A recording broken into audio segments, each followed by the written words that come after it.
The clash of steel and cries of holy war echo across 9 centuries. We are taught the Crusades were a sacred battle for faith, a story of pious knights answering a divine call. But what if that story is just the surface, a brilliant piece of propaganda hiding far more worldly truths? By the end of this journey, you will see these epic wars in a completely new light, uncovering the real forces that moved armies and toppled kingdoms. What did the Pope truly gain by sending thousands to their deaths? And why did bankers in Venice cheer for a holy conquest? When you strip away the pageantry, what do you think is the most powerful human motive, faith, or something else entirely? The year was 1095, and a charismatic pope stood before a massive crowd in the French town of Clermont. Urban II delivered a sermon that would ignite 2 centuries of conflict. He spoke of a holy land desecrated, of Christian pilgrims harassed, and of a sacred city, Jerusalem, under the control of what he called an unbelieving race. His call was clear and electrifying. Take up arms, he urged, and march to the east. Liberate the holy places from the hands of the infidel. To those who answered, he offered a breathtaking spiritual reward. All sins would be forgiven, all penance erased. This was the papal indulgence, a guarantee of salvation for anyone who died on the journey. It was a divine contract signed with blood and faith. To bring peace to a violent Europe, he also invoked the truce of God, a plea for knights to stop fighting each other at home and instead turn their swords against a common enemy abroad. This is the official story, the one etched into history books and popular memory. A righteous war, a sacred duty, a clash of civilizations framed purely in terms of faith. It is a powerful and simple narrative, one that motivated thousands to sew crosses onto their tunics and embark on a perilous journey of thousands of miles. But beneath this gleaming surface of piety, the gears of a much more complex machine were already beginning to turn. Why would a pope in Rome be so deeply concerned with a city so far away, and what worldly powers stood to gain from redirecting the continent's relentless violence eastward? The call to holy war was the spark, but it was not the fuel. Yet the true target of the First Crusade may not have been Jerusalem at all, at least not initially. To understand the deeper game, we must look to a great fracture that had split the Christian world just 4 decades earlier. In the year 1054, a formal declaration of mutual excommunication shattered the unity of the Church. This was the Great Schism, a permanent divorce between the Pope in Rome and the Patriarch in Constantinople. Now there were 2 centers of Christian power, the Latin West and the Greek East, each viewing the other with deep suspicion and rivalry. For Pope Urban II, this was an existential crisis. His authority was contested, his influence limited. So when the Byzantine Emperor Alexios I Komnenos sent a desperate plea for military aid against invading Turkish forces, Urban saw not just a request but a monumental opportunity. His call to arms at Clermont was a masterstroke of political theater. By positioning himself as the leader of a vast pan-Christian military response, he accomplished several things at once. First, he centralized immense spiritual and military authority in the office of the Pope. This was a universal endeavor, a holy war that only the Vicar of Christ on earth could proclaim. Every knight, every prince who took the cross was now symbolically answering to Rome. This directly marginalized the power of local bishops and secular rulers across Europe, who found their own influence eclipsed by this grand papal project. Second, and perhaps more cunningly, it placed the Eastern Orthodox Church in a position of profound debt and subordination. The Crusade was, on paper, launched to aid Constantinople. But by flooding the East with Latin armies loyal to the Pope, Urban was effectively extending his dominion over the very rival that had broken away. He was not just sending help, he was projecting power. The message was clear: true Christian unity and salvation flowed from Rome and through Rome alone. The Holy War, therefore, was as much about healing the schism on papal terms as it was about liberating Jerusalem. It was a bid to become the undisputed leader of the entire Christian world. So when those first Crusaders finally reached the gates of Constantinople, they were not merely allies.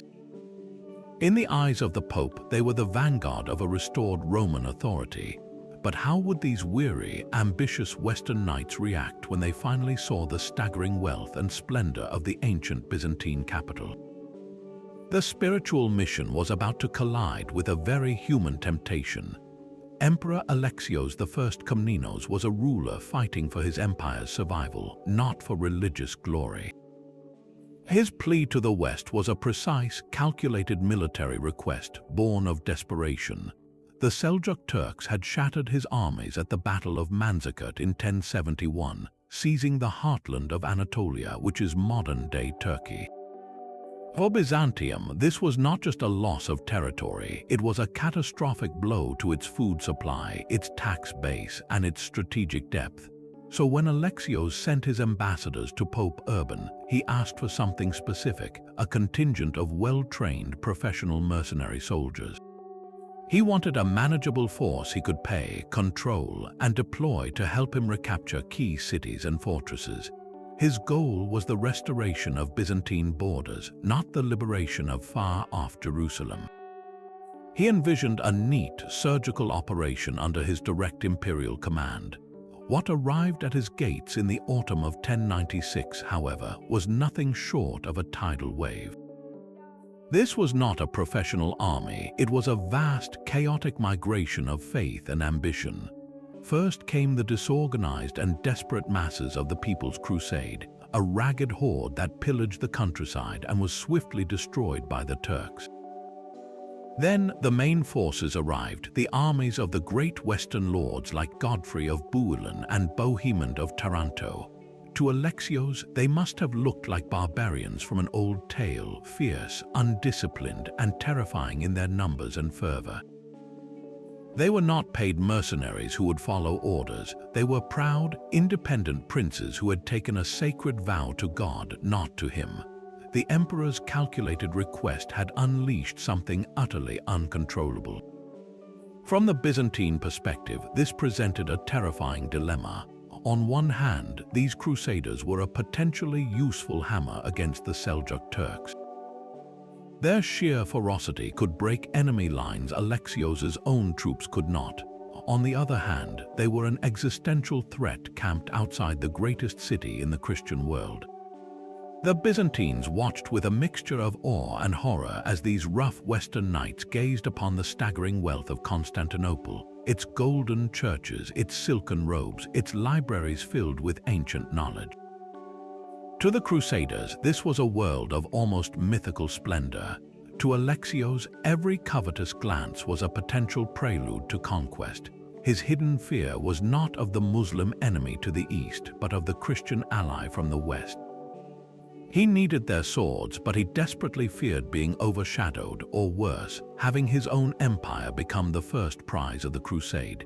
So he devised a shrewd and risky strategy. Before he would ferry any army across the Bosporus into Anatolia, he demanded an oath.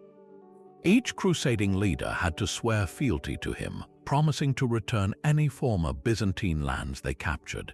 It was a brilliant political move, an attempt to legally bind this hurricane of zeal to his imperial throne. Some, like Godfrey, reluctantly agreed. Others, like the cunning Bohemond, saw the oath for what it was, a leash, and they would spend the rest of the campaign looking for a way to slip it. The stage was now set for a holy war with three competing agendas: the Pope's spiritual empire, the Emperor's territorial restoration, and the Crusaders' own dreams of glory and reward. As this uneasy alliance finally marched into enemy territory, a new and utterly unexpected player was about to enter the game, one whose influence would turn faith into a commodity and warfare into a business. While the Pope and the Emperor played their high-stakes games of church and state, a more immediate and violent crisis was simmering back in Europe. To understand the magnetic pull of the Crusades, you must step into the muddy boots of an 11th century knight. This was not the age of chivalric castles and courtly love that would come later. This was a brutal, fragmented world where power was measured in land and the strength of your sword arm.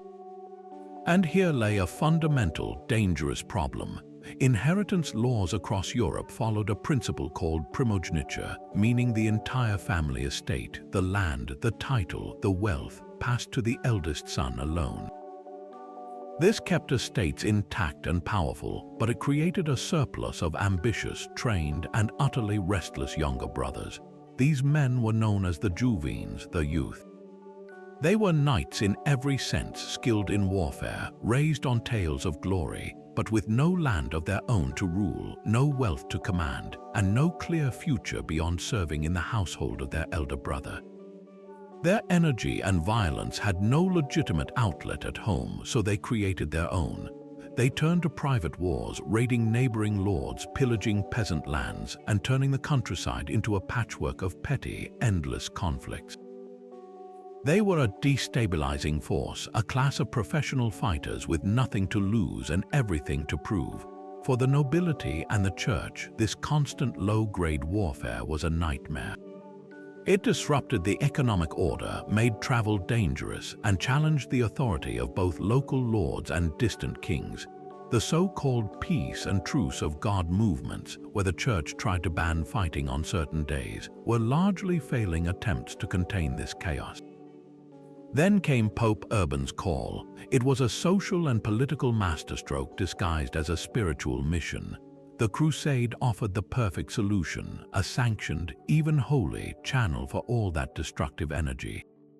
Suddenly, the restless Juvens had a magnificent purpose. Instead of being a problem, they could become heroes. Instead of fighting their Christian neighbors over a few acres of muddy field, they could win eternal glory, and they were promised earthly riches by fighting a distant foreign enemy. It was the ultimate export of violence. Lords across Europe saw the immediate benefit. Sending their troublesome younger sons and unruly knights on a perilous journey to the Holy Land was far preferable to having them stir up rebellion at home. If they succeeded, the family's prestige would soar.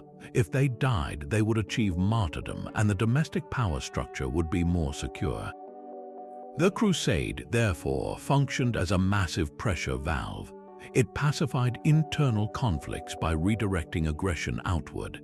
It consolidated the feudal order by giving landless knights a path to potential wealth and status that did not threaten their own lords' holdings. The Holy War was not just about conquering Jerusalem, it was about saving Europe from itself. The promise of salvation was the bait, but the promise of land, title, and purpose was the hook that set it deep in the hearts of 1,000 desperate knights. As these armed pilgrims marched east, driven by a mix of piety and profound personal ambition, they carried with them the simmering tensions of their own world. And when they finally glimpsed the fabled wealth of the East, a new, raw hunger would be awakened, one that would rewrite the entire purpose of their sacred journey. The true victors of the Crusades were not crowned in Jerusalem, but in counting houses overlooking the Mediterranean.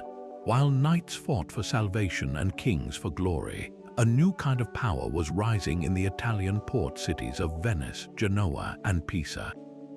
These were not feudal kingdoms bound by tradition, but agile merchant republics, ruled by oligarchs whose god was profit and whose scripture was the ledger. They saw the holy wars not as a spiritual calling, but as the business opportunity of a millennium. Their role was simple and indispensable. They became the logistics arm of the Crusades. Moving an army of thousands across the sea was an unimaginably complex feat. The Italian fleets provided the ships, the sailors, the navigation, and the supply chains. They transported troops, horses, siege engines, and food across the treacherous waters of the Mediterranean. But this service never came for free. The price was staggering, paid in pure silver coin, in promises of future plunder, and most importantly, in trading rights. When the cash-strapped Crusader lords ran out of money, which they always did, The merchant bankers were there to offer loans, effectively putting the entire holy enterprise on credit. The cross was now collateral. The Fourth Crusade provides the most blatant example. In 1201, a crusading army found itself in Venice, utterly unable to pay the 85,000 silver marks the Republic demanded for its fleet. The Venetian Doge Enrico Dandolo, a blind man in his 80s with the vision of a financial shark, offered a deal. He would postpone the payment if the Crusaders did him a small favor on their way to Egypt. They were to attack the Christian port city of Zara, a trade rival of Venice on the Dalmatian coast. The Crusaders, bound by their financial chains, obeyed, besieging and sacking a Catholic city for which they were all excommunicated by the Pope. The Holy War was now hijacked by a trade war, but Venice's ambitions reached even further. The following year, the same army, deeper in debt and now directionless, was persuaded to make another detour, this time to the greatest Christian city in the world, Constantinople. The Venetian argument was a masterpiece of mercantile manipulation. They claimed a deposed Byzantine prince, Alexios IV, would reward them handsomely for restoring him to the throne, paying off their entire debt and providing men for the crusade. It was a lie wrapped in a promise. The Crusaders besieged, captured, and brutally sacked Constantinople in 1204, an act of shocking violence against their fellow Christians. They never reached Jerusalem. For Venice, however, it was a total triumph. They carved out a commercial empire from the wreckage, seizing strategic ports, islands, and trade districts across the former Byzantine realm. They dismantled their greatest economic rival and secured a monopoly on the flow of silks, spices, and gems from the East into Europe. The cross on the Crusaders' tunic had become the brand logo of a corporate takeover. Genoa and Pisa played similar, if slightly less dramatic, games. They financed rival Crusader factions, established autonomous trading quarters in ports like Acre and Tyre, and built networks of warehouses and fortified compounds. Their goal was never territorial conquest for its own sake, but control of the choke points of commerce. They turned the Crusader states into a client economy, dependent on Italian ships for survival and flooded with Italian goods. The Holy War, therefore, achieved a profound economic revolution. It broke the Byzantine and Arab dominance over the Mediterranean trade routes and shifted the center of commercial power decisively westward to Italy. This flow of wealth would eventually fund the Renaissance, so when we picture a Crusader, we should also picture the Venetian banker tallying his interest and the Genoese merchant unpacking his spices in a conquered port.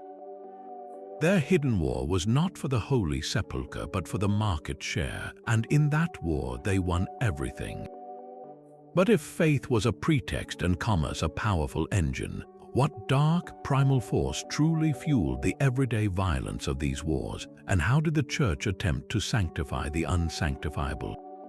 The sack of Jerusalem in July 1099 was an act of horrific violence, a frenzy that shocked even some of its participants. But when the blood dried and the cries faded, the victorious Crusaders faced a sobering and unprecedented question. What now? They had achieved the impossible, capturing the holiest city in Christendom against staggering odds. But they were an army of conquest, not a government. They were thousands of miles from home, surrounded by hostile empires and utterly alone. The spiritual mission was complete, yet their worldly journey had just begun.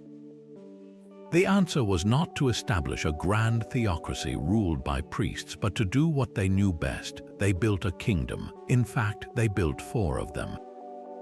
The county of Edessa, the Principality of Antioch, the county of Tripoli, and at the center, the kingdom of Jerusalem. This was the hidden agenda made manifest: territorial acquisition on a breathtaking scale. The Holy War had birthed a new, transplanted feudal Europe on the shores of the Levant. The leaders of the First Crusade swiftly shed their roles as pilgrim commanders and donned the crowns and coronets of sovereign lords. Godfrey of Bouillon, that reluctant vassal of the Byzantine Emperor, became the first ruler of Jerusalem, taking the modest title of Advocate of the Holy Sepulchre. His brother Baldwin would soon abandon Edessa to become the first official king of Jerusalem, a clear move toward dynastic ambition. Bohemond of Taranto, who had so chafed at his oath to Constantinople, claimed the rich city of Antioch for himself, ignoring the Byzantine emperor's claims entirely.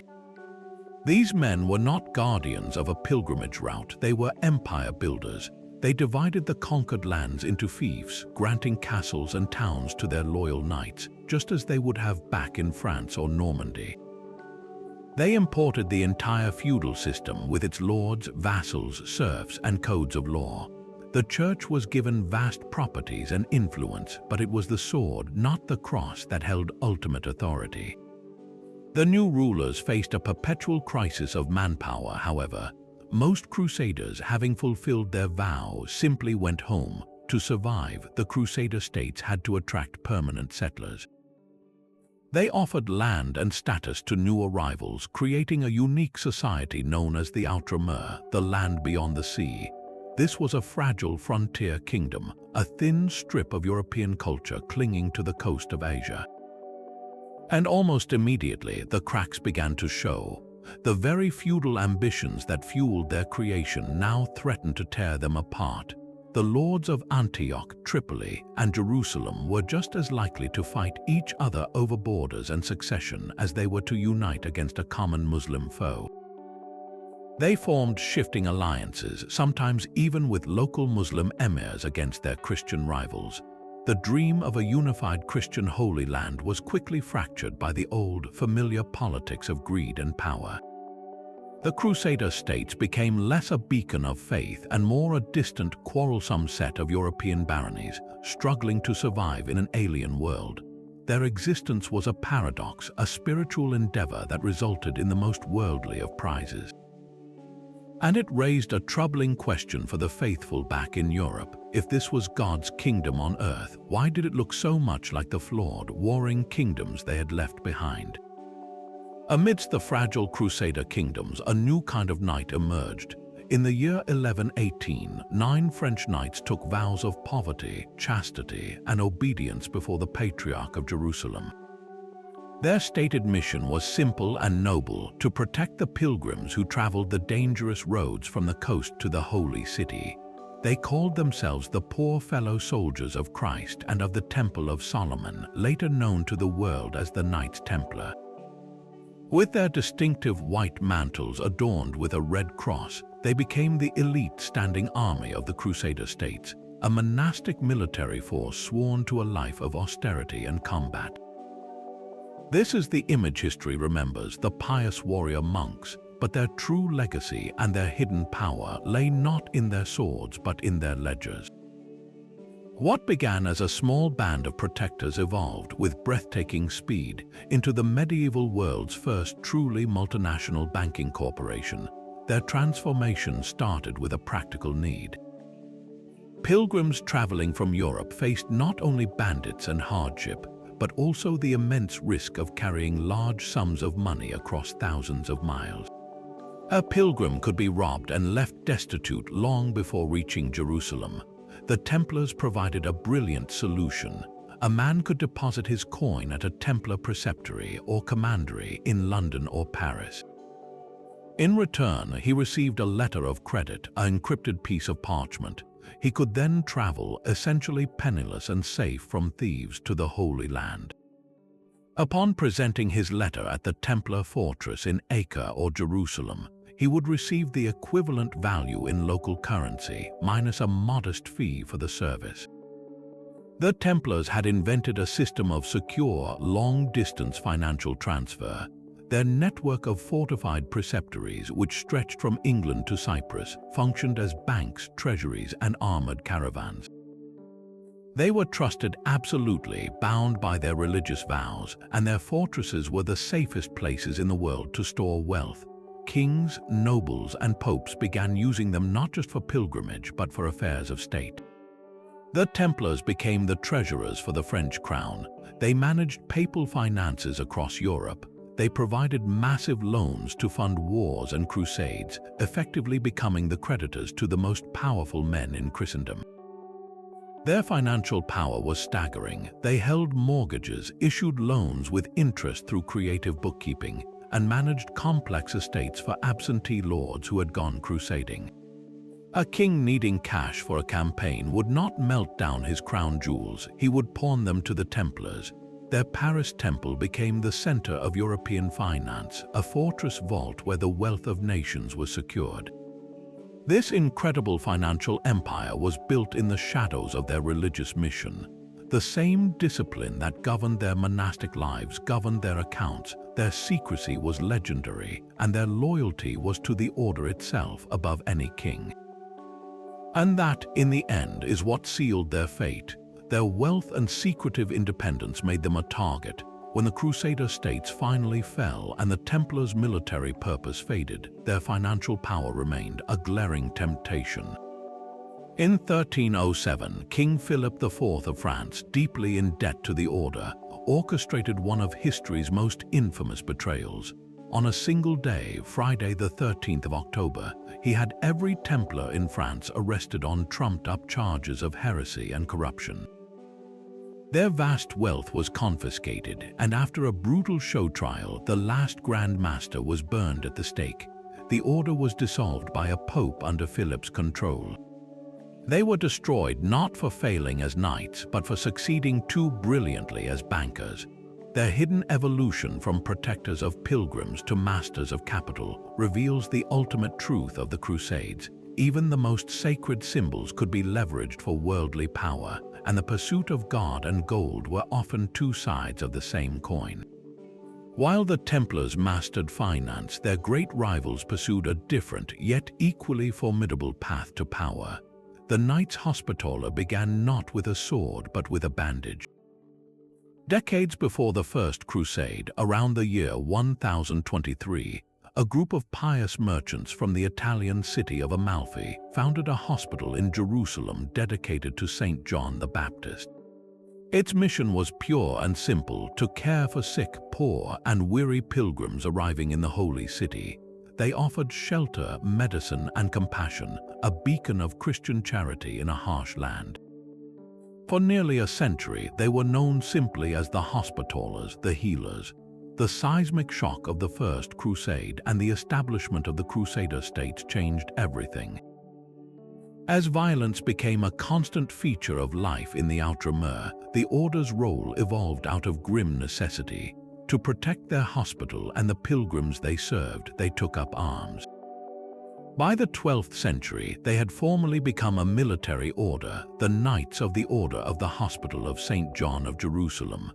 They adopted a black mantle with a distinctive white cross, a symbol that would strike fear into their enemies for centuries. This dual identity was their genius and their hidden strength. They were never just warriors or just healers. They were a self-sustaining institution that blended charity, warfare, and economic enterprise into a single, unbreakable force. Their true power base, however, lay not in the deserts of the Holy Land, but in the green fields of Europe. Like the Templars, the Hospitallers cultivated an immense network of land holdings, known as commanderies, donated by pious nobles and kings across England, France, Germany, and Italy. These were not small plots, they were vast agricultural estates, villages, and sometimes entire towns. Each commandery was a local economic engine, producing grain, wool, wine, and revenue. The wealth flowed back to the east, funding their hospitals, maintaining their knights, and building their fortresses. They became feudal landlords on a continental scale, answerable to no local king or lord, only to the Pope in Rome. This made them a state within a state, a sovereign entity with its own army, its own economy, and its own foreign policy, embedded within the borders of every kingdom in Christendom. Nowhere was their military and architectural might more visible than in their castles. The greatest of these was Crac des Chevaliers, the Castle of the Knights in modern-day Syria. It was not just a fortress, it was a statement in stone. Perched on a strategic ridge, it commanded the passage from the coast to the interior. Its concentric walls, towering ramparts, and vast storerooms could house a garrison of 2,000 men and withstand a siege for years. It was a masterpiece of defensive engineering, a symbol of permanent, unassailable Latin power. Controlling such a fortress gave the Hospitallers control over trade routes, farmland, and the movement of armies. They were not just defending territory, they were governing it. From these mighty strongholds, they projected power, negotiated treaties with Muslim neighbors, and acted with an independence that often frustrated the official rulers of the Crusader states. Their loyalty was to their order and its mission, not to the King of Jerusalem. By blending the moral authority of healers with the hard power of landlords and castellans, the Hospitallers created a model of enduring influence. They survived the catastrophic fall of the Crusader states in the late 13th century, retreating first to Cyprus, then to Rhodes, and finally to Malta, where they continued their dual role as a naval military power and a charitable force for centuries. Their hidden transformation reveals a core truth. In the world of the Crusades, even the most sacred acts of mercy could be woven into a tapestry of territorial control and raw political might. No crusade reveals the mask of piety slipping away more completely than the fourth. It began with the purest of intentions, a call to reclaim Jerusalem from the great Muslim leader Saladin, who had retaken the holy city years before. In the year 1200, Pope Innocent III issued a passionate appeal for a new, mighty expedition to the east. The response was enthusiastic, and ambitious French and Flemish nobles began to gather their forces. But they faced a daunting, immediate problem: how to get there. They needed a fleet, and there was only one power in Europe that could provide one: the maritime Republic of Venice. The Crusaders sent envoys to negotiate a contract with the aged, blind, and ruthlessly brilliant Doge Enrico Dandolo. They requested ships for an army of 33,000 men and 4,500 horses, a colossal undertaking. Venice agreed to build and crew an entire fleet, but the price was astronomical: 85,000 silver marks. It was a sum that would beggar a kingdom. The Crusaders, confident in their noble status and divine mission, agreed. They did not have the money, but they assumed more knights would arrive to share the cost. It was a catastrophic miscalculation. When the army assembled at Venice in the summer of 1202, only about 12,000 men had arrived, a fraction of the expected number. They could not come close to paying the bill. They were trapped on the Venetian island of Lido, surrounded by water, with no ships and a debt they could not clear. The Holy War was bankrupt before it had even begun. Doge Dandolo then offered a deal. Venice would postpone the payment, a lifeline for the desperate Crusaders, if the army would do the Republic a small favor on its way to Egypt. The city of Zara, a powerful Adriatic port, had rebelled against Venetian control. It was also a Christian city. If the Crusaders would help Venice recapture Zara, their debt would be delayed. The spiritual leaders of the Crusade were horrified. Attacking a Christian city was a sin that could invite excommunication. But the secular leaders, facing the dissolution of their entire enterprise, saw no other choice. In November 1202, the fleet sailed not for the Holy Land but for Zara. The Crusaders besieged the city, their war machines pounding the walls of fellow Catholics. When the citizens hung crosses from their towers as a sign of their shared faith, the Crusaders did not stop. They took the city and gave its spoils to Venice. Pope Innocent, upon hearing the news, was furious. He excommunicated the entire Venetian contingent and the Crusaders who had participated. The holy mission was now officially damned. Yet the worst betrayal was still to come. As the excommunicated army wintered in Zara, a new opportunity arrived in the form of a young prince, Alexios Angelos. He was the son of a deposed Byzantine emperor, and he made the stranded Crusaders an irresistible offer. If they would sail to Constantinople and help him reclaim his father's throne, he would pay them 200,000 silver marks, more than enough to clear their debt to Venice. He promised to supply the crusade with 10,000 soldiers, maintain 500 knights in the Holy Land permanently, and even place the Eastern Orthodox Church under the authority of the Pope in Rome. It was a fantasy of wealth and unity, a perfect solution to all their problems. The Venetian leadership, especially Dandolo, saw a far greater prize. Constantinople was Venice's greatest commercial rival, the gatekeeper of the trade routes to the Black Sea and the East. Subduing it would mean untold wealth and dominance. The Crusader barons, their heads filled with visions of mountains of gold, agreed. In the spring of 1204, the fleet appeared before the greatest city in the Christian world. After a short siege and complex palace intrigues, the unthinkable happened. On the 13th of April, Crusader and Venetian forces stormed and captured Constantinople. What followed was not a restoration of order, but 3 days of uncontrolled carnage and looting. The Crusaders, who had vowed to fight infidels, instead desecrated the churches of their fellow Christians. They smashed holy icons, tore silk vestments, and melted down sacred vessels for their gold. They hauled away relics, jewels, and artworks of incalculable value. The great bronze horses from the Hippodrome were taken to adorn the facade of St. Mark's Basilica in Venice, where they remain today. The Venetian agenda was clear and achieved. They dismantled their rival and carved out a commercial empire from its corpse. The Crusader leaders, meanwhile, divided the plunder and the very lands of the Byzantine Empire among themselves, creating a new, short-lived Latin empire based in Constantinople. They never went to Jerusalem, never fought a Muslim army. The Fourth Crusade stands as the ultimate corruption of a holy ideal. It was bankrupted by commerce, diverted by political intrigue, and finally consumed by pure, unadulterated greed.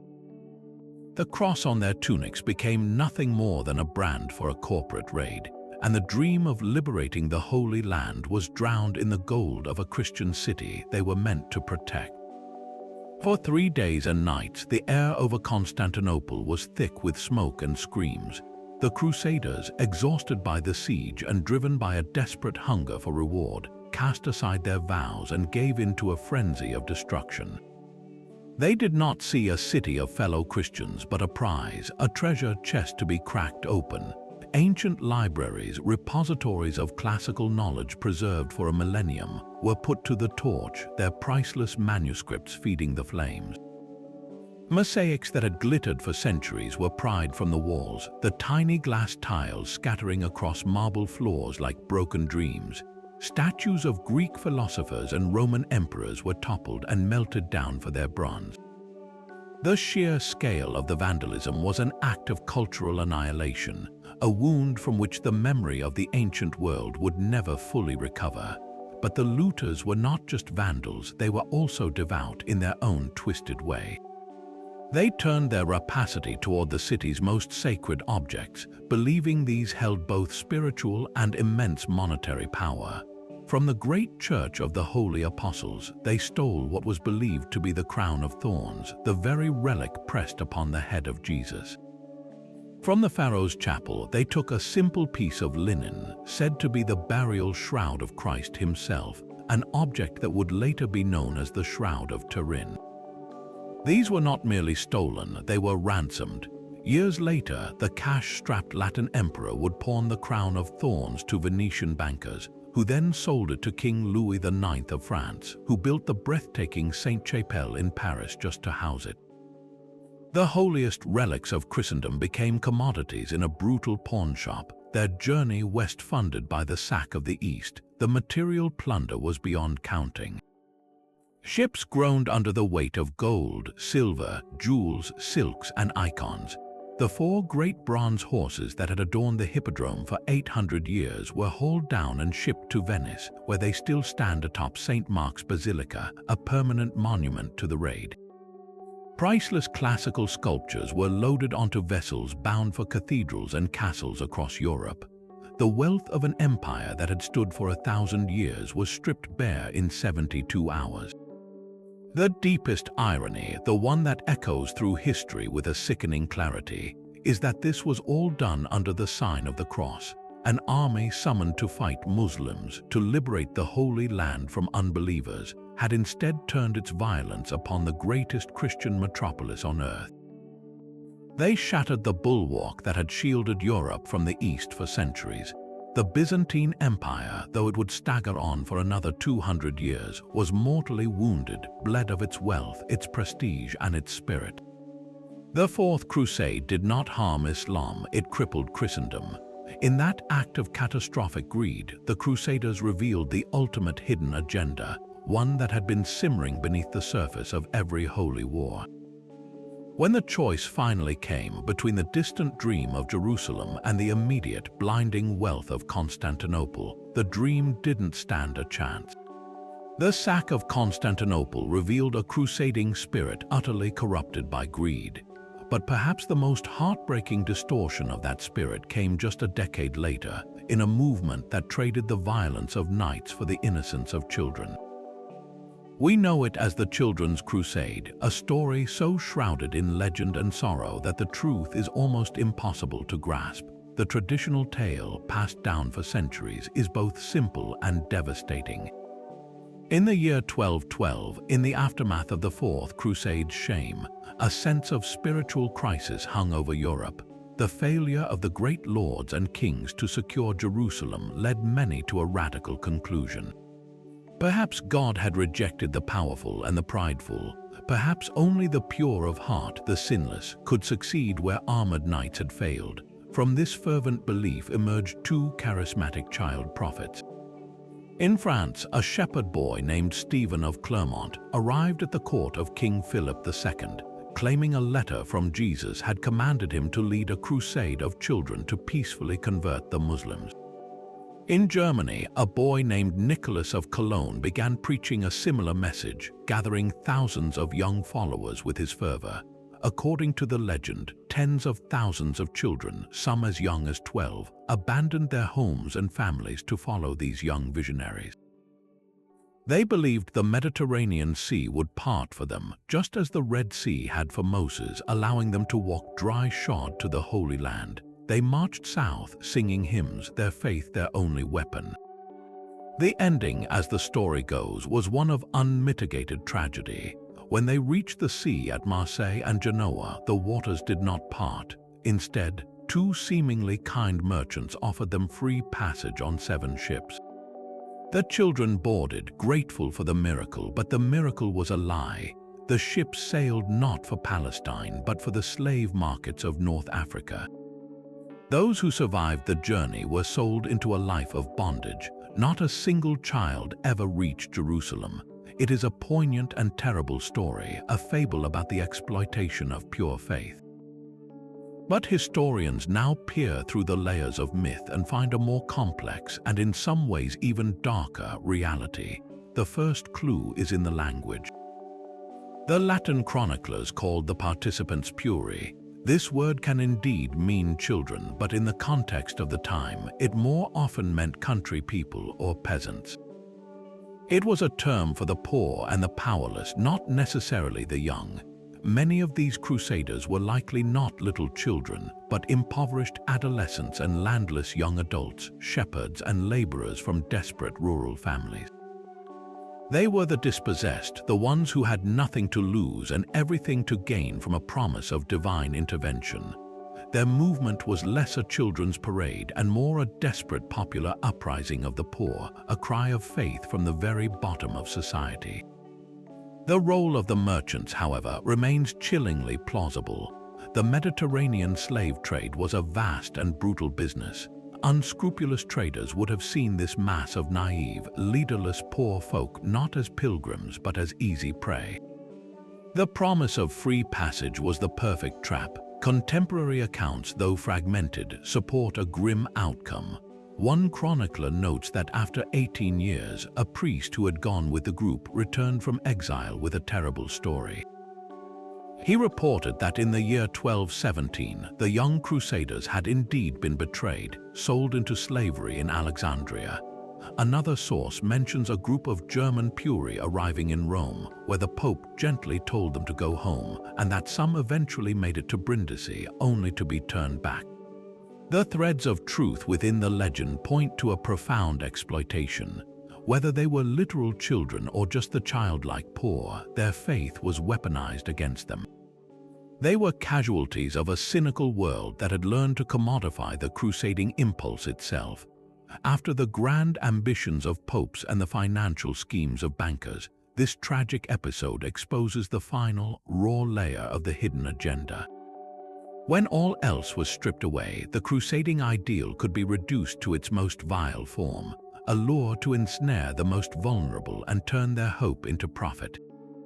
While the Children's Crusade revealed the exploitation of faith, another holy war would soon demonstrate how heresy could be weaponized for pure territorial conquest. This crusade did not march toward Jerusalem or Constantinople. Its battlefield was the sun-drenched hills and fortified cities of southern France, a land known then as Languedoc. Here, a spiritual challenge to the Church had taken deep root, a dualist faith known as Catharism. The Cathars believed the material world was the creation of an evil god, a prison for the soul, and that the Church of Rome, with its wealth and political power, was a corrupt institution of that evil realm. They lived austere, pious lives, led by perfecti who renounced all worldly goods, and their message resonated powerfully with the local nobility and townspeople. To the Pope in Rome, this was not just a competing belief, it was an existential threat that undermined the very foundation of his authority. Doctrinal opposition was fierce, but it was the perfect pretext for a hidden agenda of immense scale. For the King of France, Philip II, a man known as Philip Augustus, the rich and semi-independent region of Languedoc was a persistent thorn in his side. The Counts of Toulouse and other southern lords owed only nominal allegiance to the French crown. They spoke a different language, Occitan, and fostered a culture of courtly love and tolerance that stood in stark contrast to the more rigid feudal north. Languedoc was wealthy from its trade and vineyards, and it was politically fragmented, a collection of rival lords. To a king obsessed with consolidating his power and expanding his royal domain, it was a tantalizing prize. The crusade against the Cathars, proclaimed by Pope Innocent III in 1209, provided the legal and moral cover for a full-scale invasion. Northern French barons, hungry for land and spoils, answered the call not out of religious zeal, but for the promise of southern estates. The war that followed was one of shocking brutality, often indistinguishable from a war of extermination. When the Crusader army arrived at the town of Béziers, they demanded the Cathars be handed over.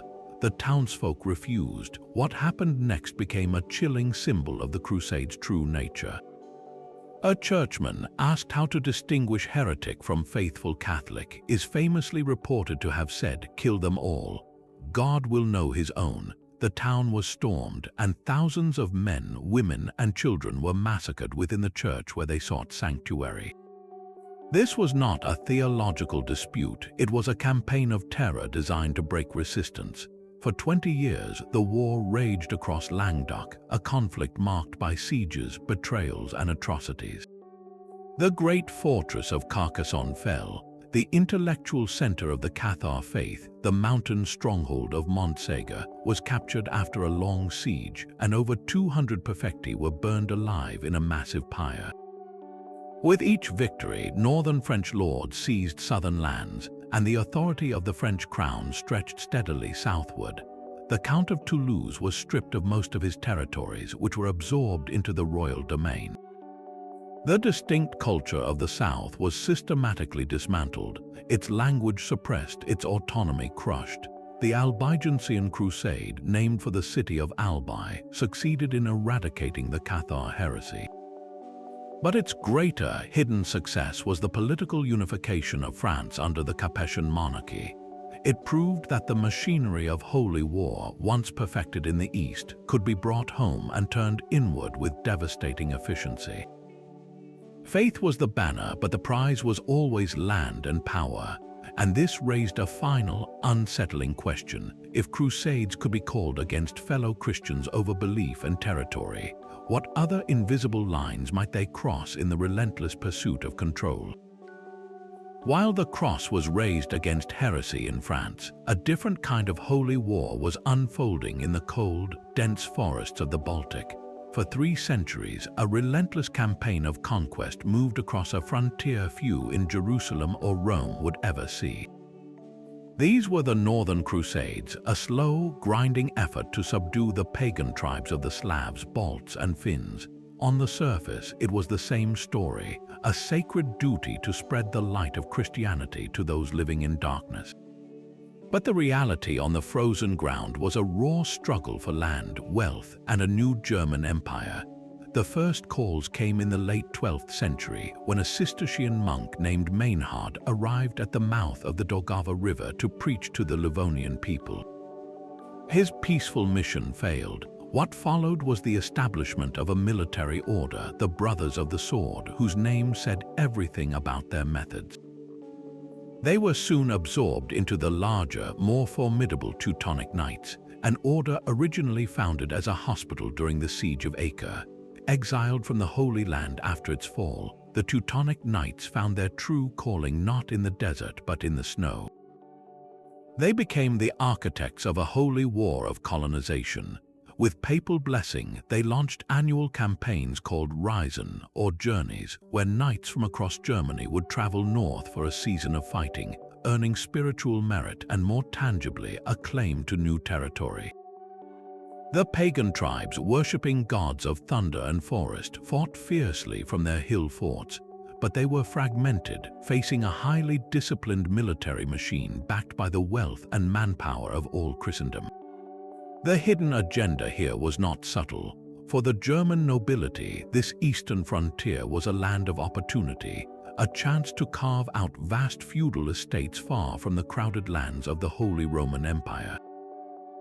They were not just fighting for souls, they were surveying for farmland, building stone castles to secure their holdings, and importing German peasants to settle the conquered soil. This was Ostsiedlung, the eastward settlement, a process of demographic and cultural transformation that would reshape the map of Europe. The church provided the justification, but the knights and the settlers were the instruments of a massive land grab. Parallel to this territorial hunger ran a powerful economic current. The Hanseatic League, a powerful confederation of merchant cities like Lübeck and Hamburg, saw the Baltic not as a spiritual battlefield but as a commercial sea. They needed safe ports, predictable trade routes, and control over the region's rich resources, amber, timber, furs, and wax. The Crusades served their interests perfectly. As the Teutonic Knights conquered the coastline, they secured it for Hanseatic ships. Trading posts called contours sprang up in newly founded cities like Riga and Tallinn, protected by the Order's castles. The merchants financed the Crusades, supplied the armies, and profited immensely from the pacified and opened markets. Faith and finance were in lockstep, clearing the forests and the sea lanes for profit.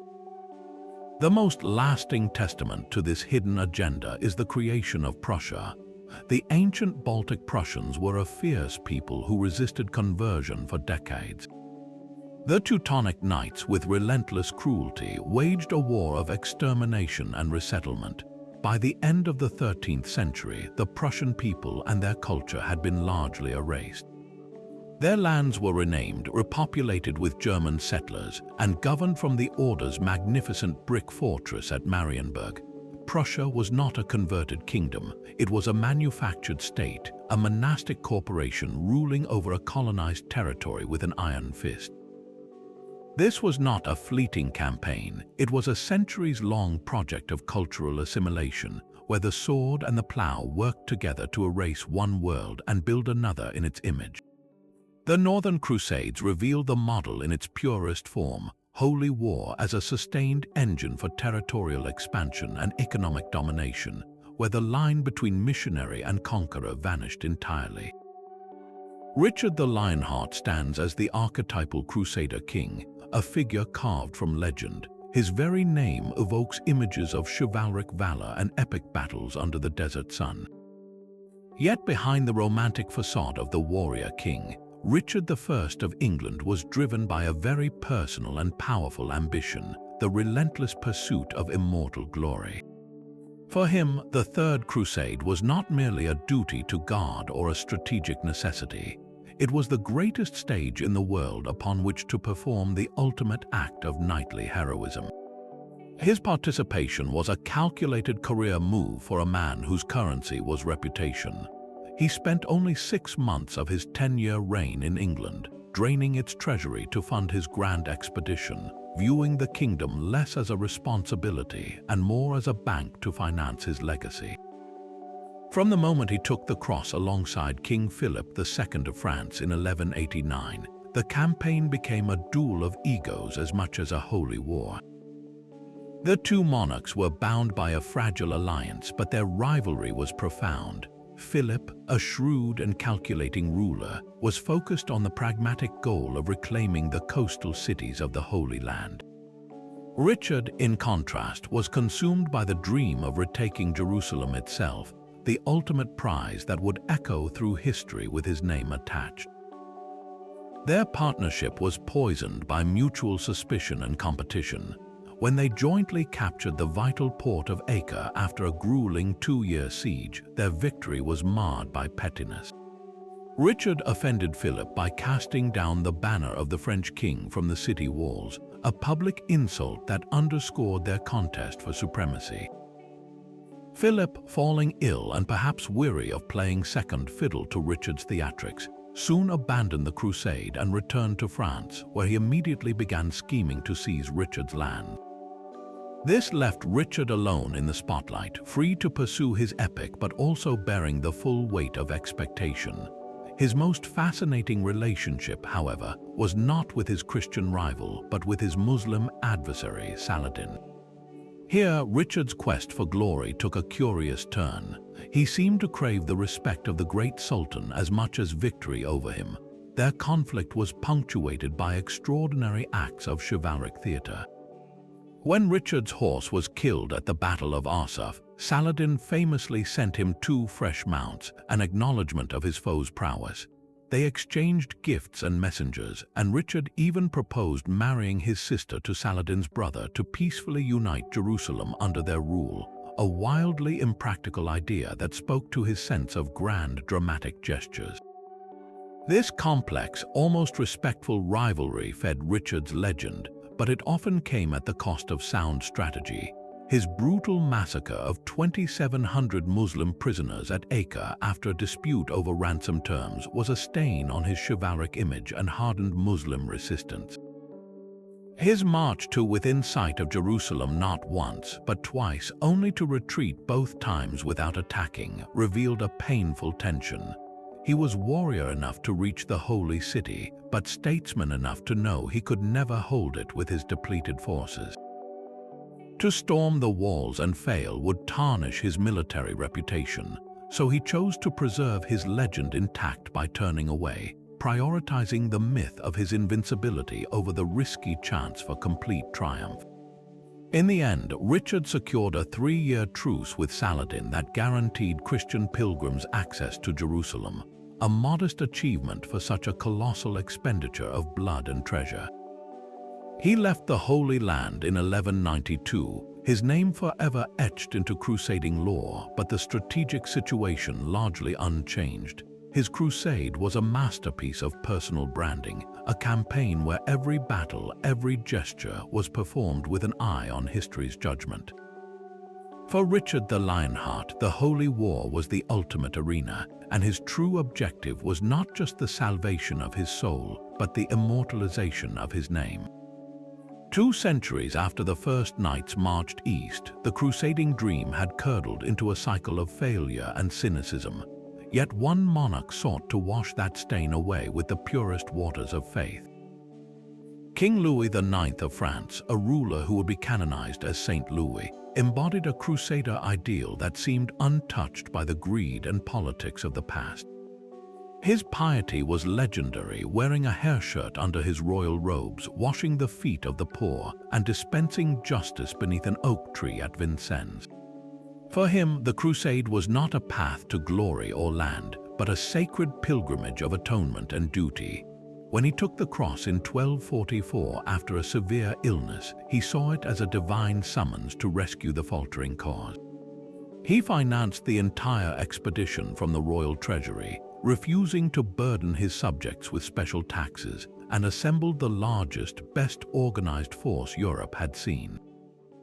This was to be a crusade of purity led by a saint, and it ended in catastrophic defeat. Landing in Egypt in 1249, Louis initially found success capturing the port city of Damietta. But his pious caution turned to strategic paralysis. Advancing up the Nile, his army was trapped by flooding, disease, and superior Mamluk forces.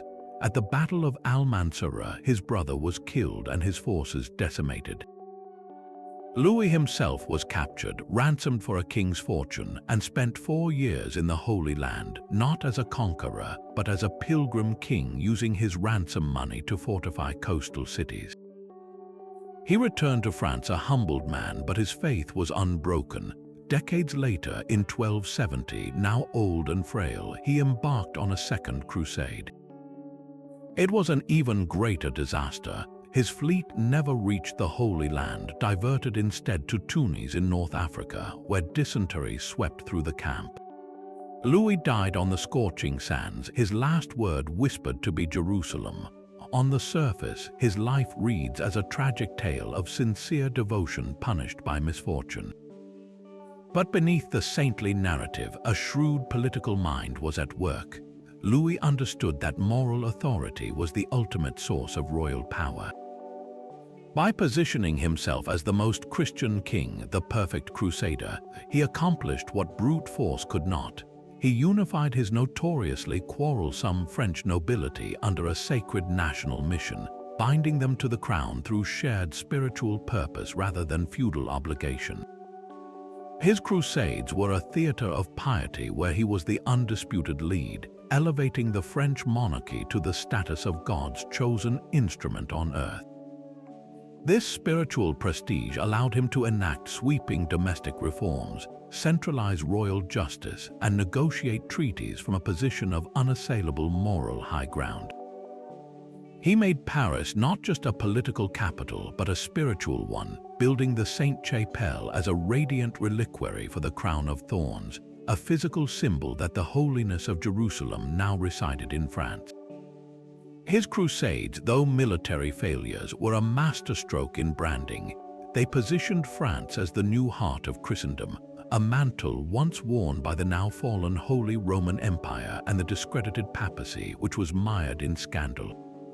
Louis proved that even the most genuine faith could be woven into the fabric of statecraft, that a king could seek salvation for his soul while simultaneously securing dominion for his kingdom. His saintly pursuit, therefore, reveals the final evolution of the crusading hidden agenda. When greed and ambition were no longer credible motives, piety itself became the most powerful political tool of all. But the wars in the East demanded more than just faith and volunteers. They required mountains of silver. The entire enterprise ran on a vast financial engine, one that innovated new ways to extract wealth from every level of society. At its heart was the system of indulgences, a spiritual currency that would become the Church's most powerful fundraising tool. Originally, an indulgence was a remission of the earthly penance a sinner had to perform for their forgiven sins. The Crusade indulgence, however, was something far grander, a promise of complete remission of all sins and their eternal punishment. It was salvation on a credit plan, paid for not with prayer or pilgrimage, but with military service. This was a theological revolution, and it was marketed with breathtaking skill. Preachers crisscrossed Europe, painting vivid pictures of heavenly reward and the horrors awaiting those who stayed home.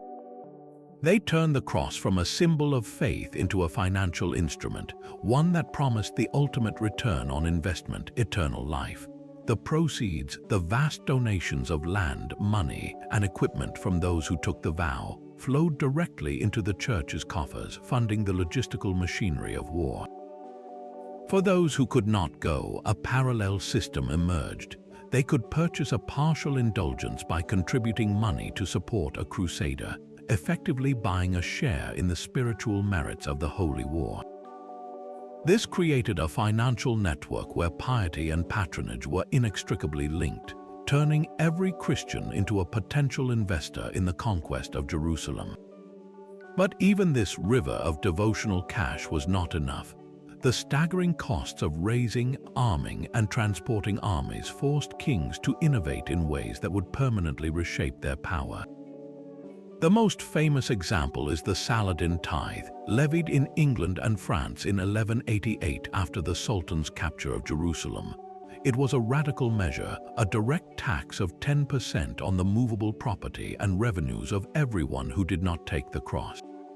For the first time, the state reached directly into the pockets of its subjects for a national cause, with detailed assessments and collections. Refusing to pay was not an option, it carried the threat of excommunication.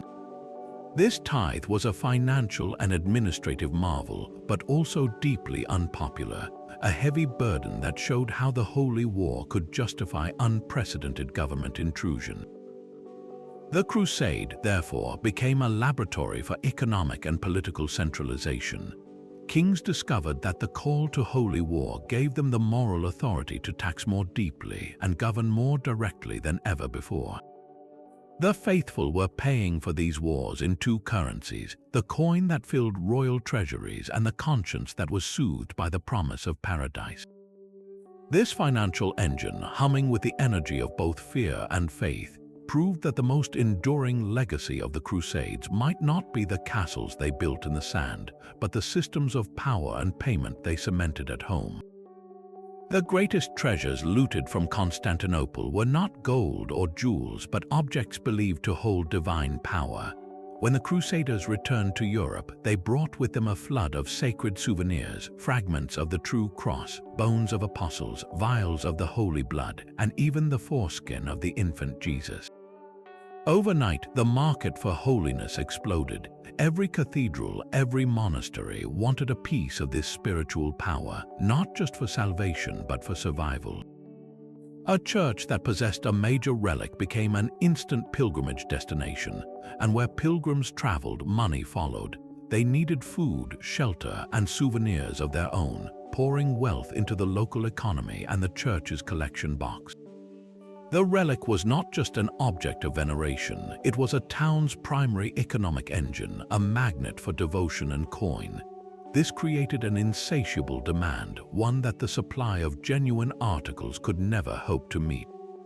Enter the forgers. Workshops across Europe became factories of faith, producing holy artifacts with cynical efficiency.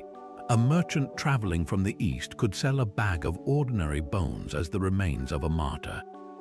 A splinter from a local carpenter's shop, dipped in wax and sealed with a fancy lead seal, could be marketed as a fragment of the true cross. There were so many pieces of the cross circulating by the 13th century that, as the reformer John Calvin later quipped, they could have built an entire ship. The trade was brazen and often accepted with a wink. Church authorities, eager for the prestige and revenue, were frequently complicit, authenticating relics with dubious provenance. A thriving black market emerged for stolen holy objects. Thieves would break into shrines to steal a saint's finger or a lock of the Virgin's hair, knowing another church would pay handsomely for it, no questions asked. The spiritual economy had become a mirror of the secular one, driven by competition, fraud, and spectacular profit. Faith was now a tangible commodity to be packaged, priced, and peddled. This commodification reached its logical extreme with the sale of indulgences, but the relic trade made the abstract concrete. You could see the bone, touch the wood, and believe your prayer was heard more clearly. It was a transaction, a direct line to the divine purchased with a coin at the shrine. In this bustling marketplace of the soul, the line between sacred devotion and sacred scam became impossibly thin. Beneath the clatter of swords and the roar of siege engines, a quieter, more decisive war was always being waged. In the shadows of every Crusader castle and Muslim palace, survival depended not on strength alone but on secrets. This was the hidden war of intelligence, a world of whispers, coded messages, and men who moved unseen between the lines. The most visible agents in this shadow game were the translators, known as dragomans. These were not simple interpreters, they were cultural brokers, often local Christians or converts who understood the languages, customs, and politics of both worlds. A dragoman could turn a tense negotiation into a treaty or twist a simple phrase into a casus belli. They held immense, dangerous power, for the fate of kingdoms could hinge on the nuance of a single word they chose to speak or withhold. Their loyalty was a constant question, a commodity that could be sold to the highest bidder. Alongside them moved the local guides, men who knew the hidden mountain passes, the desert water sources, and the vulnerable gates in a city wall.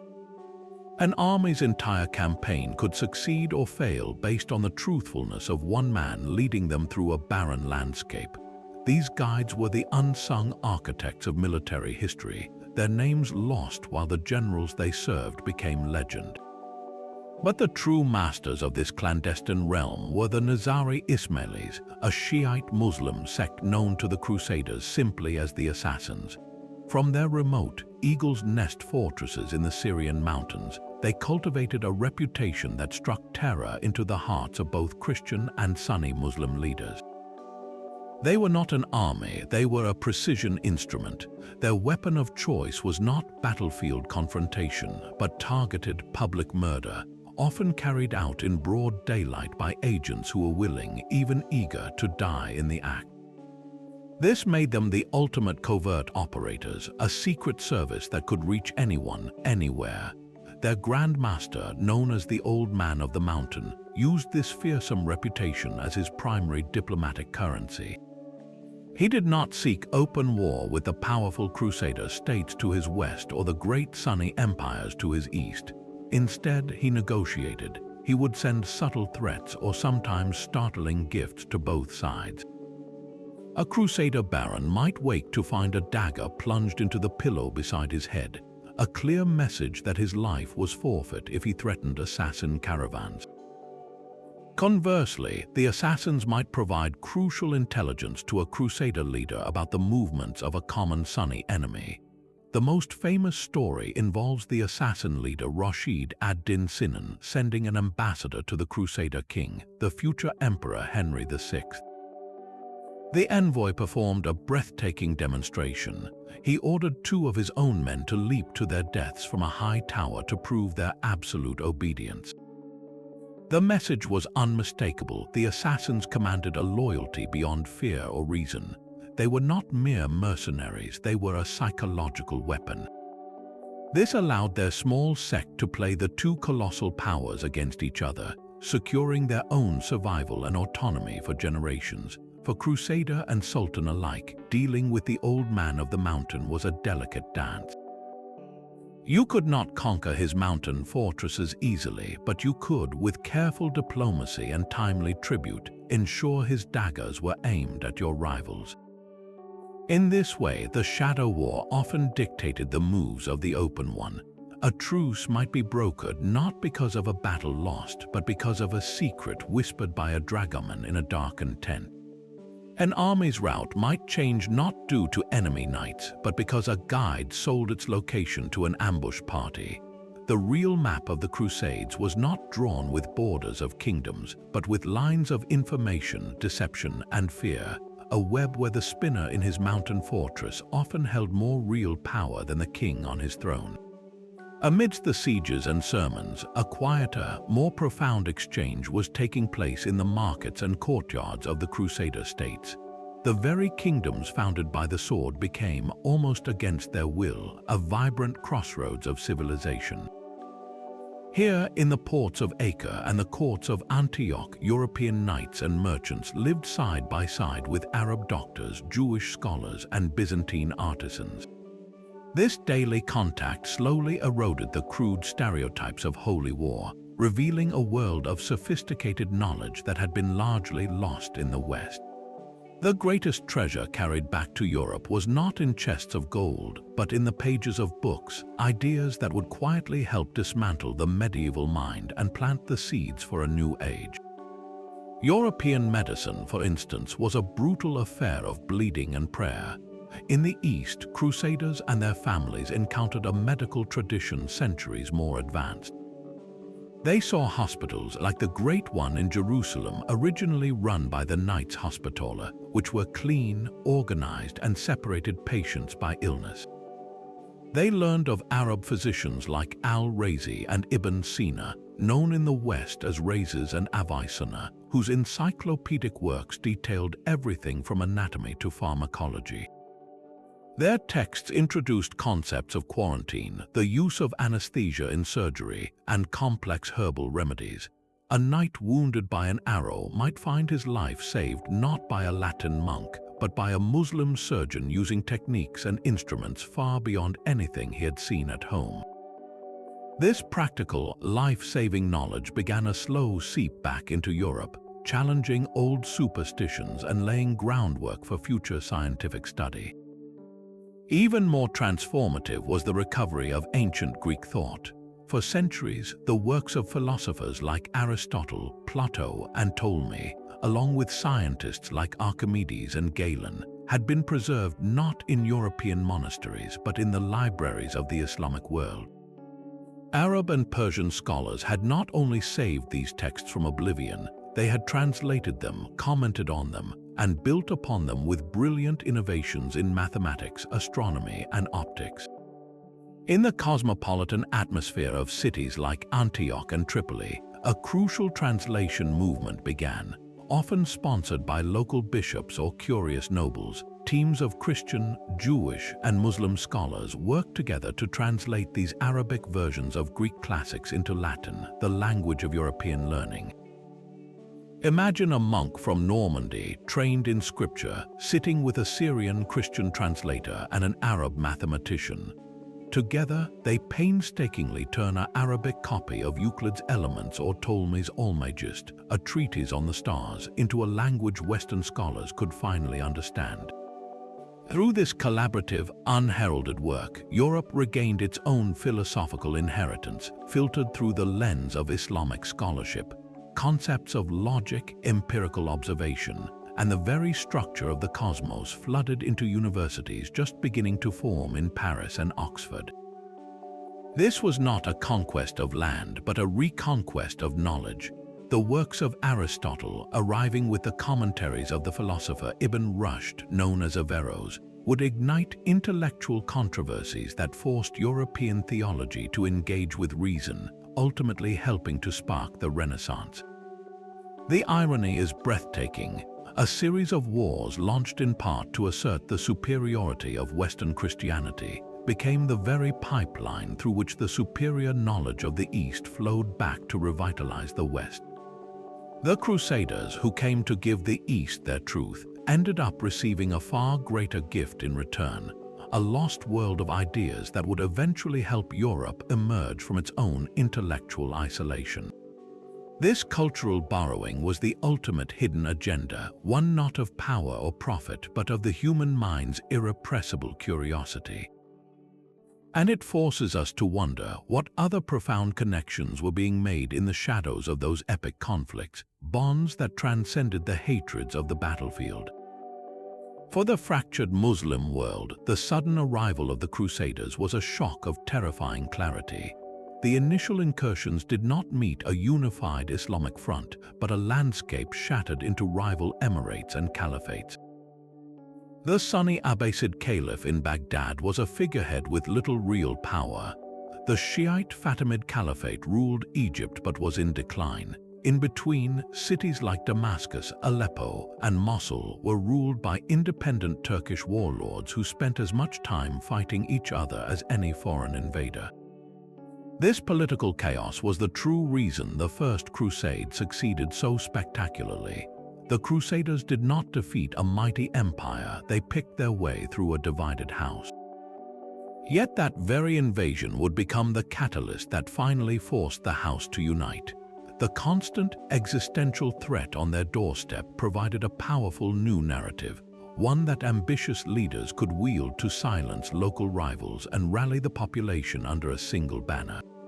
The call was no longer just for power, but for jihad, a defensive holy war to repel the invaders and purify the land. This ideological weapon proved far more potent than any sword. The first to grasp its full potential was Imad ad-Din Zengi, the fierce Atabeg, or governor of Mosul and Aleppo. He was a brutal and pragmatic ruler, but he understood the power of symbolism. When his forces captured the Crusader county of Edessa in 1144, the first major city to fall back to Muslim hands, it was not framed as just another territorial conquest. Zengi's propagandists proclaimed it a glorious victory for Islam, a blow struck for the faith against the unbelievers. He was celebrated from Baghdad to Damascus as a mujahid, a holy warrior. This religious prestige allowed him to demand obedience and resources from neighboring Muslim princes who might otherwise have resisted him. His assassination 2 years later did not end this strategy. It passed it to a far more sophisticated heir, his son Nur ad-Din. Where Zengi was a warlord who used faith, Nur ad-Din was a true believer who built a state upon it. He made the jihad the central pillar of his rule in Syria. He poured wealth not just into armies but into the infrastructure of piety. He founded madrasas, religious schools, to teach a unified Sunni orthodoxy. He built hospitals and Sufi monasteries, presenting himself as a just and pious sovereign.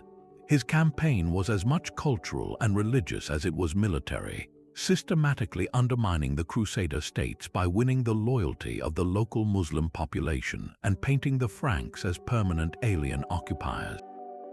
He forged a new, cohesive Syrian power bloc under the banner of sacred defense. But the ultimate architect of unity was a man who began his career in Nur ad-Din's service, Salah ad-Din Yusuf ibn Ayyub, known to the West as Saladin. Saladin's rise is a masterpiece of political maneuvering disguised as religious duty.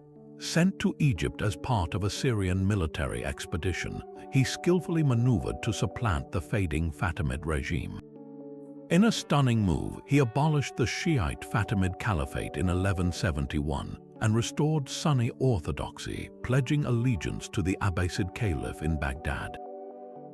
This made him the hero of the Sunni world overnight. Now he ruled Egypt, the richest province in the region. When Nur ad-Din died soon after, Saladin moved carefully but relentlessly to absorb his former master's Syrian territories, not through brute force alone, but by claiming the mantle of the one man who could continue the sacred jihad.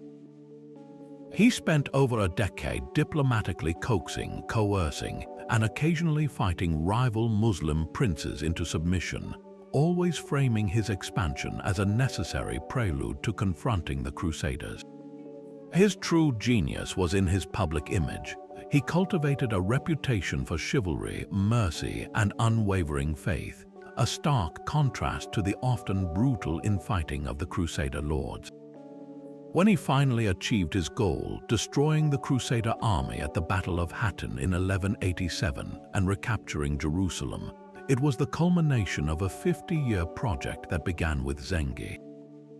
The Crusader threat, which had fed on Muslim division, had ultimately created the very unity that destroyed it. Saladin did not just win a military victory, he won the story. He became the unifier and defender of Islam, a legend whose legacy was forged in the fire of opposition to the cross.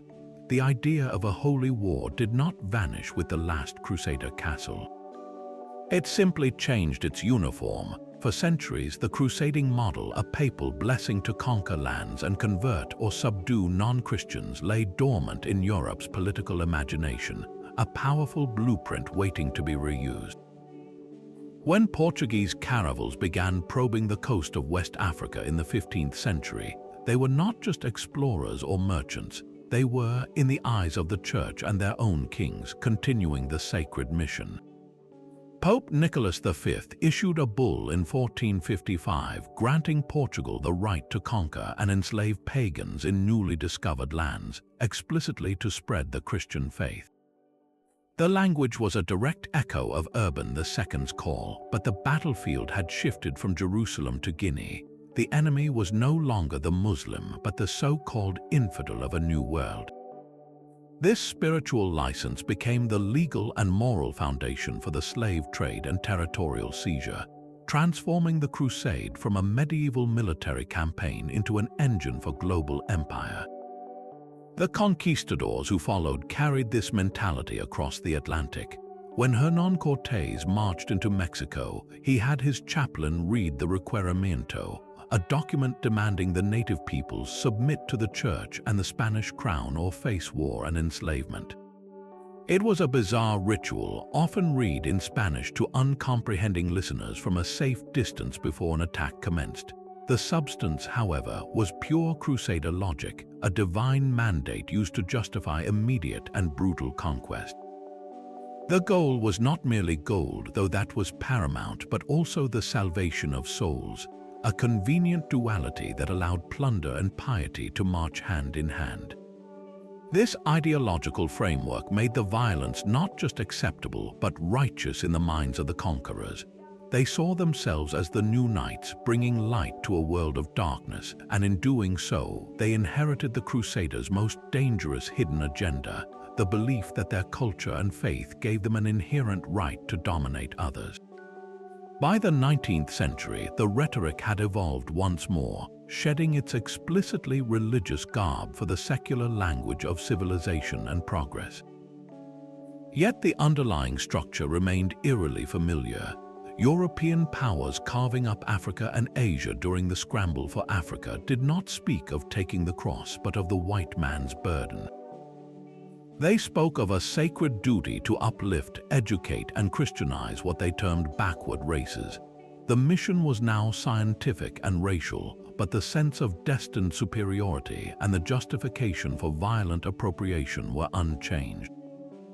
French colonial administrators in Algeria openly referred to their campaign as a new crusade against the Muslim world.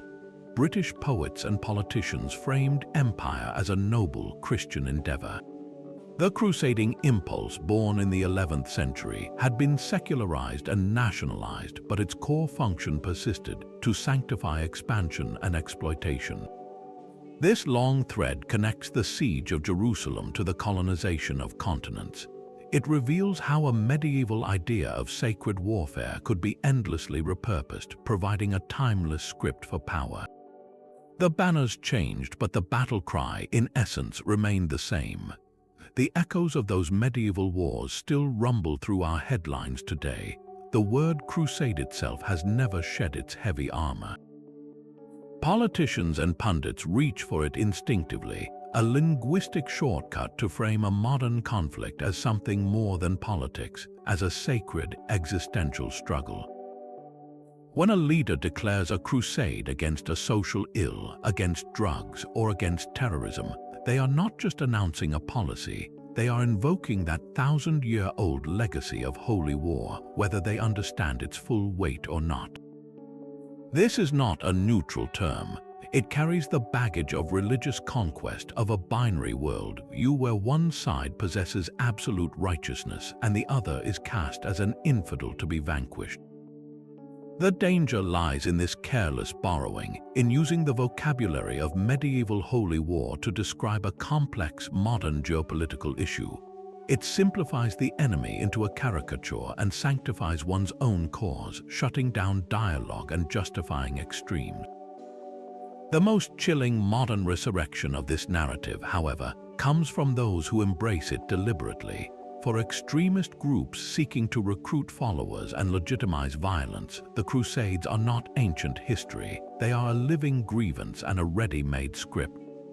They portray any Western intervention in the Middle East not as politics or oil, but as the latest chapter in a never-ending crusade against Islam, a continuous assault that began with Godfrey of Bouillon and continues with modern armies. This narrative is a powerful recruiting tool, forging a sense of identity and purpose from a selective, inflamed memory of the past.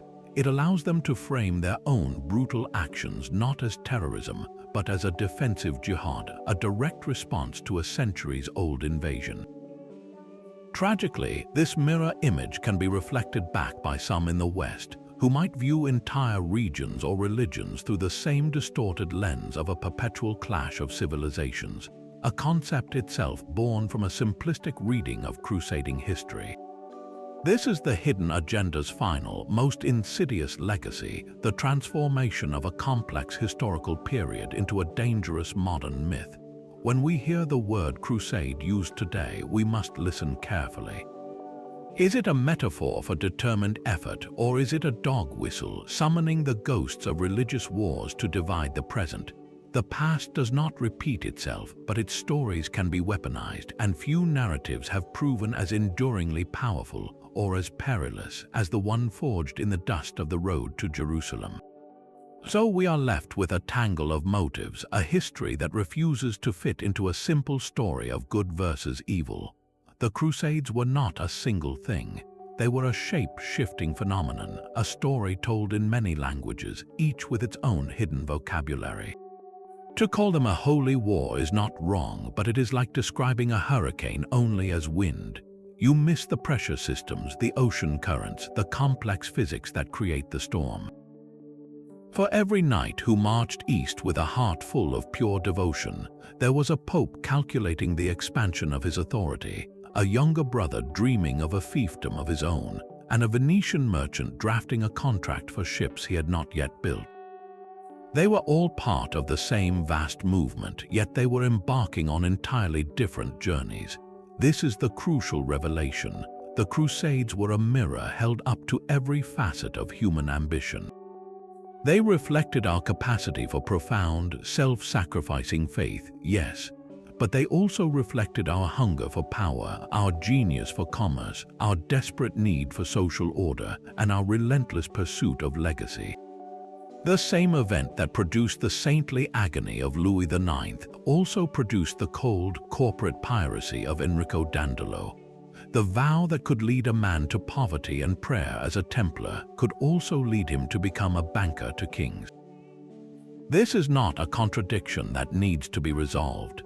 It is the essence of the truth. To see only the religious fervor is to miss the political revolution happening in Rome and Paris. To see only the greed is to ignore the genuine spiritual crisis that moved millions. To focus solely on the clash of civilizations is to be blind to the vibrant cultural exchanges happening in the markets and medical schools of Acre. The real history lies in the tension between these forces. It is found in the moment a king like Richard the Lionheart must choose between a tactically sound retreat and the legendary glory of attacking Jerusalem. It is in the quiet decision of a translator to faithfully convey a message that might bring peace, or subtly alter it to provoke a war for his own patron's benefit. Understanding these hidden agendas does not diminish the scale of the Crusades, it enlarges it. It transforms them from a dusty, two-dimensional pageant of knights and Saracens into a living, breathing, and deeply human drama. It shows us an era where the spiritual and the material were inseparably intertwined, where the road to heaven was paved with very earthly intentions. The legacy of this complexity is what we still navigate today in the words we choose and the histories we believe. The crusading impulse to sanctify our worldly struggles, to frame our conquests as a noble cause, that thread is still woven into the fabric of our world. Recognizing the pattern is the first step to understanding the whole tapestry. The journey from Clermont to our modern world is a map of human ambition drawn in faith and blood. We began with a pope's call to reclaim a holy city, a story of pure devotion. But as we traveled that long road, the landscape changed. We saw emperors grasping for lost provinces, restless knights seeking kingdoms of their own, and merchant princes turning salvation into a shipping contract. We witnessed faith forged into coins by the Templars and piety wielded as political theater by a saintly king. The cross was a banner, but beneath it marched an army of motives. For some, the goal was the salvation of a soul. For many more, it was the consolidation of power, the acquisition of land, the control of a trade route, or the quieting of a rebellious younger son. The Crusades were not a single war, but 1,000 different wars happening under the same name. They were a grand and terrible experiment, proving that our highest ideals and our basest desires can be harnessed to the same chariot, thundering across centuries. So the next time you encounter a grand historical narrative, a simple tale of heroes and villains, of good versus evil, pause, look behind the banner. Listen past the battle cry. Ask what kingdoms were being built, what fortunes were being made, what restless energies were being channeled. History is rarely about what it seems on the surface. It is a palimpsest, a parchment where the official story is written over layers of hidden text. We have only scratched the surface of one such mystery here. What other grand stories from our past do you think are hiding their own secret agendas? Share your thoughts in the comments below and let us know which historical enigma we should explore next. For more journeys into the hidden layers of our world, be sure to subscribe.